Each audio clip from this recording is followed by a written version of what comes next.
بسم اللہ الرحمن الرحیم۔ السلام علیکم ورحمۃ اللہ وبرکاتہ۔ حدیث نبوی صلی اللہ علیہ وسلم ہے، ایک دن نبی کریم صلی اللہ علیہ وسلم لوگوں میں تشریف فرما تھے کہ آپ کے پاس ایک شخص آیا اور پوچھنے لگا کہ ایمان کسے کہتے ہیں؟ آپ صلی اللہ علیہ وسلم نے فرمایا کہ ایمان یہ ہے کہ تم اللہ پاک کے وجود اور اس کی وحدانیت پر ایمان لاؤ، اور اس کے فرشتوں کے وجود پر، اور اس اللہ کی ملاقات کے برحق ہونے پر، اور اس کے رسولوں کے برحق ہونے پر، اور مرنے کے بعد دوبارہ اٹھنے پر ایمان لاؤ۔ پھر اس نے پوچھا کہ اسلام کیا ہے؟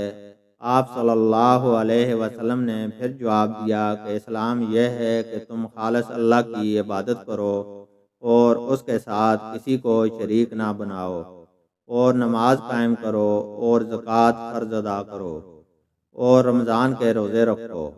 پھر اس نے احسان کے متعلق پوچھا۔ آپ صلی اللہ علیہ وسلم نے فرمایا، احسان یہ ہے کہ تم اللہ کی عبادت اس طرح کرو گویا تم اسے دیکھ رہے ہو۔ اگر یہ درجہ نہ حاصل ہو تو پھر یہ تو سمجھو کہ وہ تم کو دیکھ رہا ہے۔ پھر اس نے پوچھا کہ قیامت کب آئے گی؟ آپ صلی اللہ علیہ وسلم نے فرمایا کہ اس کے بارے میں جواب دینے والا پوچھنے والے سے کچھ زیادہ نہیں جانتا، البتہ میں تمہیں اس کی نشانیاں بتلا سکتا ہوں۔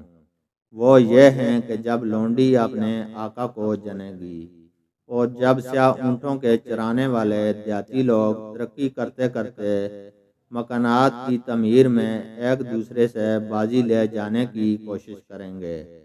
یاد رکھو، قیامت کا علم ان 5 چیزوں میں ہے جن کو اللہ کے سوا کوئی نہیں جانتا۔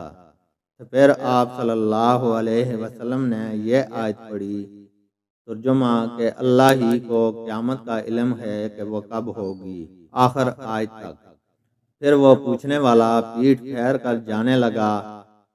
آپ صلی اللہ علیہ وسلم نے فرمایا، اسے واپس بلا کر لاؤ۔ لوگ دوڑ پڑے مگر وہ کہیں نظر نہیں آیا۔ آپ صلی اللہ علیہ وسلم نے فرمایا کہ وہ جبرائیل تھے جو لوگوں کو ان کا دین سکھانے آئے تھے۔